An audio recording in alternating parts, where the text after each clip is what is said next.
అడుగులో కొత్త ఆశలు. న్యాయ విద్యలో తొలి అడుగు వేస్తున్న విద్యార్థులకు ఒక ప్రత్యేక ఆరంభం.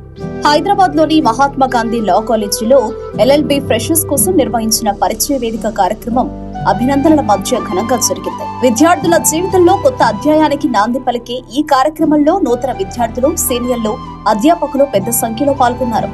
కాలేజీ ఆడిటోరియం అంతా ఉత్సాహంగా కళకళలాడింది. సాంస్కృతిక కార్యక్రమాలు, పరిచయ సెషన్లు మరియు ప్రేరణాత్మక ప్రసంగాలు విద్యార్థుల్లో కొత్త ఉత్సాహాన్ని నింపాయి. ఈ సందర్భంగా కాలేజీ ప్రిన్సిపల్ మాట్లాడుతూ, న్యాయ విద్య కేవలం డిగ్రీ కోసం కాదు, సమాజంలో న్యాయం నిలబెట్టే బాధ్యత అని పేర్కొన్నారు.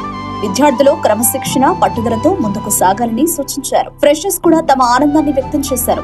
కొత్త వాతావరణం, కొత్త స్నేహాలు మరియు సీనియర్లతో పరిచయం తమలో ఆత్మవిశ్వాసాన్ని పెంచిందని తెలిపారు. ఇలాంటి కార్యక్రమాలు విద్యార్థుల్లో స్నేహభావం, నాయకత్వ లక్షణాలు పెంపొందించడంలో ముఖ్య పాత్ర పోషిస్తాయని నిర్వాహకులు తెలిపారు. మహాత్మా గాంధీ లా కాలేజీలో పరిచయ వేదిక కొత్త ప్రయాణానికి అద్భుత ఆరంభంగా నిలిచింది.